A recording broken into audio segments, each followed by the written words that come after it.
I wasn't lying. I was just telling the truth. Nothing more, nothing less. No drama, no embellishments. But the way the entire class, including my homeroom teacher, looked at me that day, it was as if I'd claimed to be a fairy princess from another planet. They didn't just not believe me, they laughed. The kind of laughter that spreads like wildfire, starting with one cruel snicker, then another, until it wrapped around the entire room like a noose. Each smirk, each whisper behind my back, sliced through the fragile dignity I tried so hard to protect. Tina, mocking. "Where did you say your parents worked again?" Her eyebrows arched high, voice dipped in syrupy sarcasm. I didn't even get to respond before Ms. Kepler, our teacher, chimed in. Mrs. Kepler, smirking, "Diana, the classroom is a space for reality, not a stage for your imagination." The class erupted, again. At that moment, I didn't just want to disappear. I wanted to shrink into a speck of dust and drift into space, anywhere but there, under those laughing, doubting eyes. All I'd said was, "My parents work at NASA." 7 words, 7 syllables.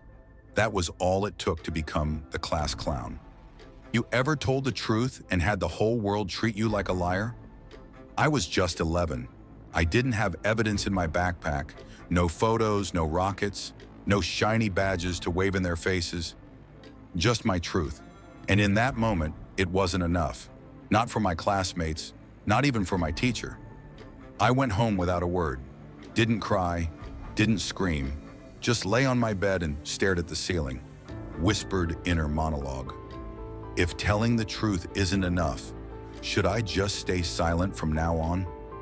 I didn't know it then, but that question would soon be answered in the most unexpected way. It was spring of 6th grade at Sunny Valley Elementary, a small-town school where everyone knew everything about everyone, and where rumors traveled faster than fire. Here, one stray sentence, and the next morning, you woke up with a brand new reputation, one you never signed up for. I was the odd one out, the girl who watched the sky instead of the screen, who read about planets while the others scrolled TikTok. Not because I wanted to be different, but because I was. In Sunny Valley, being different wasn't interesting. It was dangerous. Tina was everything I wasn't.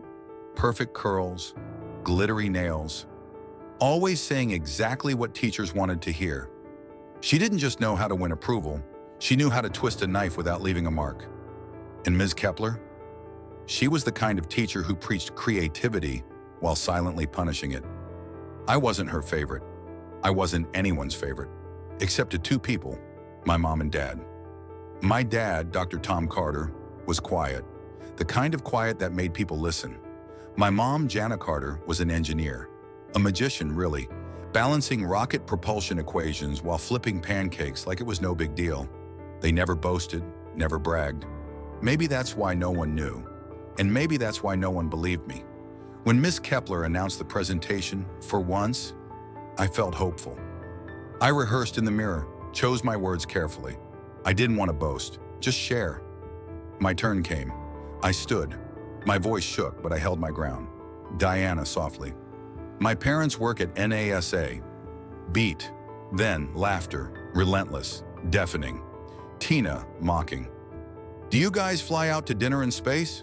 Student, snorting. "Where's your rocket backpack, Diana?" I froze. And then Ms. Kepler, the adult in the room, dealt the final blow. Ms. Kepler, coldly. "Let's focus on facts, not fantasies." I don't remember sitting down, just the numbness, and the thudding sound of my heart falling to the floor. That night I didn't tell my parents. I didn't want them to feel ashamed, because I wasn't. I was just exhausted, tired of always having to prove what should be enough on its own, the truth. But something was about to happen, something I didn't plan, something I needed more than I realized. Friday arrived, career day, the event everyone had been excited about, except me. I had erased my name from the list. I didn't want my parents to be laughed at too.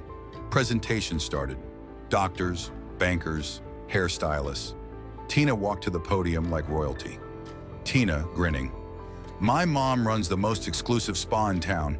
She works with A-list, no is-list celebrities. Applause erupted. Ms. Kepler beamed. I sank deeper into my seat. Just a little longer, then it would all be over. SFX classroom door creaks open. Heads turned, mouths dropped. I froze. They had come. My dad, black NASA jacket gleaming under the fluorescent lights. My mom, laptop in one hand, a thick NASA binder labeled Artemis Mission in the other. Ms. Kepler stuttered. Ms. Kepler, nervous. And you are? My mom stepped forward, calm and clear. Mom, we're Diana's parents. I'm a lead propulsion engineer. My husband is an autonomous navigation specialist at NASA. Silence. Deafening, beautiful silence. Tina's jaw hit the floor. Ms. Kepler looked like she'd seen a ghost. My dad opened the laptop and played a video. NASA engineers monitoring a live satellite launch. My dad's voice filled the room. Final calibration complete, commencing phase 3 countdown. You could hear a pin drop. Mom, soft but firm. We didn't come to brag. We came to remind everyone. Just because something sounds extraordinary doesn't mean it's not real. Sometimes all a child needs is to be believed. For the first time, I didn't have to defend myself. The truth spoke for itself. And no one, not even Tina, had a word to say. Miss Kepler stood frozen, her words tangled in her throat. She forced a smile, the kind that cracks at the corners.